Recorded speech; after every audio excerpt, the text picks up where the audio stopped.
లోహల్ పడుకుంటూ ఉంటాడు. పడుకునేసరికి చాలా భయంకరమైన సౌండ్ వస్తూ ఉంటుంది. తను చెవులు మూసుకొని అలా ఏమిటి అయింది, ఏంటి ఈ సౌండ్ అని చాలా భయపడుతూ ఉంటాడు. తర్వాత చూస్తే అంతా చీకటిగా ఉరుములు సౌండ్ వినిపిస్తూ ఉంటుంది. అయితే వెంటనే నేను ఎవరినైనా కలవాలి అని చర్చికి వెళ్దాము అని అక్కడికి ఫాదర్ని కలవాలి, వెంటనే ఈ సంగతి చెప్పాలి. అది భయంకరమైన అరుపు వినిపిస్తుంది, ఒక అమ్మాయి అరుపు. ఆ అరుపు ఏమిటి నాకు అర్థం కావట్లేదని చాలా భయం పడుతూ వెళ్తుంటారు. వర్షం బాగా ఇస్తుంది, వాటర్ అది పడుతూ ఉంటుంది.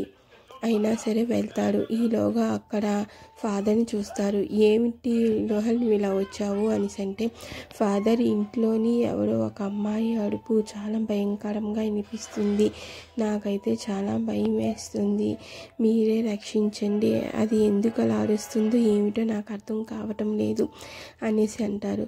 సరే నువ్వు భయం పడకు, ఇది భయంకరమైన టైము, నేను ఇక్కడికి ఒకరిని వదిలించడానికి దెయ్యము వచ్చాను, అందుకే నేను ఈ టైంకి ఇక్కడ ఉన్నాను అని చెప్తున్నాను. అయితే సరే ఫాదర్, నేను ఇక్కడే ఉంటాను, నేను లోనికి రాను, మీరు వెళ్ళి ఆ దెయ్యాన్ని వదిలించండి అనేసి అంటారు.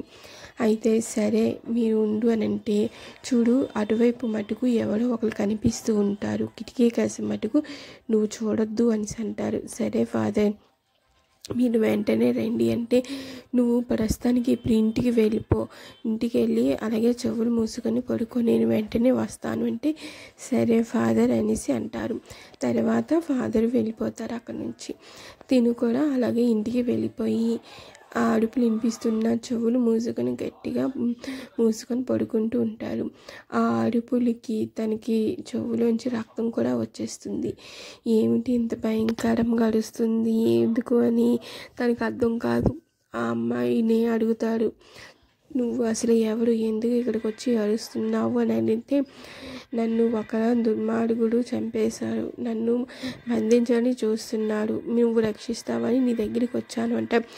అలాగైతే నువ్వు గట్టిగా అరిస్తే నేను నిన్ను ఎలా రక్షిస్తాను అని అంటే, మరి నేను ఆ అరుపులకి అరిసిన వల్లే కదా భయంతో నువ్వు నన్ను అడిగావు అని అంటారు. అలాగైతే నువ్వు ఇలా చేయడం బాగాలేదు, నీ అరుపులకి నేను తట్టుకోలేక నా గుండె ఆగితే అప్పుడు నీకు ఎవరు రక్షిస్తారు చెప్పు, ఇలా అందరి దగ్గరికి వెళ్తే అందరి దగ్గర అవుతుందా ఏమిటి అని అంటారు. సరే అయితే నీ స్టోరీ ఏమిటి చెప్పు అనేసరికి తన స్టోరీ అంతా చెప్తారు. నేను ఒక పల్లెటూరులోని ఉన్నాను, ఒక దుర్మార్గుడు నన్ను చూసి పెళ్లి చేసుకుంటానన్నాడు, నేనైతే ఒప్పుకోలేదు అతను మంచివాడా కాదా అనేసి. కానీ ఆ దుర్మార్గుడు నన్ను పెళ్లి చేసుకుంటానని పేరెంట్స్ చెప్పి ఒప్పించి పెళ్లి చేసుకున్నాడు. నన్ను పెళ్లి చేసుకున్న ఆడే కాదు, ఫ్రెండ్స్తో కూడా చూశాడు. అది తట్టుకోలేక నేను అందరికీ చెప్తాను అనడంతో నన్ను చంపేశాడు. నన్ను చంపేసి పాతిపెట్టారు. నేను వాళ్ళందరిలో కొంతమందిని చంపాను, ఒకరు మటుకు మిగిలిపోయారు. వారు వెంటనే ఒక స్వామీజీని కలిసి నన్ను బంధించుదామని చూస్తున్నాడు.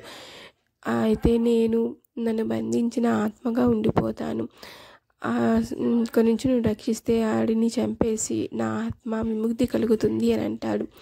సరే అయితే మా ఫాదర్ ఇప్పుడు వస్తారు, అతనికి నీ స్టోరీ అంతా చెప్తాను, తనే నిన్ను రక్షిస్తారు అనేసి అంటారు. సరే త్వరగా రక్షించలేకపోతే నన్ను దుర్మార్గుడు బంధించేస్తారు అని అంటుంది. ఈలోగా అక్కడికి చుట్టూ ఎన్నో దెయ్యాలు తిరుగుతూ ఉంటాయి. ఏమిటి మీ అందరూ ఇలా వస్తున్నారు అంటే, మా కోరికలు కూడా చెప్తాను వింటావా అంటే, ముందు దీని కోరిక నెరవేరుతుందో లేదో తెలీదు, మీ కోరికలు ఎలా నెరవేరుస్తాను వెళ్ళిపోండి, మీ అరుపులు నేను తట్టుకోలేకపోతున్నాను అంటే, సరే మళ్ళీ వస్తాము మా కోరికలు చెప్పడానికే నేను వెళ్ళిపోతాయి మిగతా ఆత్మలన్నీ. అయితే అక్కడికి ఆ ఫాదర్ వచ్చేసరికి కొన్ని ఆత్మలన్నీ అలా వెళ్ళిపోతూ ఉంటాయి. అప్పుడు ఇది అడిగితే ఇలా స్టోరీ చెబుతారు. అయితే ఈ అమ్మాయి స్టోరీ చెబుతారు. సరే అయితే నా ప్రయత్నం నేను చేస్తాను అనేసి తను కొన్ని మంత్రాల ద్వారా తనకి కొంత శక్తినిస్తారు. వెంటనే ఆ శక్తి ద్వారా బంధిస్తున్న వాడిని నుంచి తప్పించుకొని తను ఆ వ్యక్తిని చంపేసి ఫాదర్ దగ్గరికి వచ్చి, నాకు ఇప్పుడు విముక్తి కలిగింది మీ వల్లే, ఇంకా నేను హ్యాపీగా నేను లోకానికి వెళ్ళిపోతాను, మరొక జన్మ వద్దు, ఈ జన్మయే నాకు చాలు. మరొక జన్మ ఉంటే మగవానిగా పుట్టమంటాను తప్ప ఆడదానిగా పుట్టకూడదు అనుకుంటాను. నాకు విముక్తి కలిగింది, నేను వెళ్ళిపోతానంటే వెళ్ళిపో, హ్యాపీగా వెళ్ళిపో అనేసి ఫాదర్ చెప్తాడు. దానితో ఆ ఆత్మ అలాగా వెళ్ళిపోతుంది. మిగతా ఆత్మలు వస్తాయా లేదా, వాళ్ళ స్టోరీ చెప్తుందా ఏంటో నెక్స్ట్ ఎపిసోడ్లో చూద్దాం.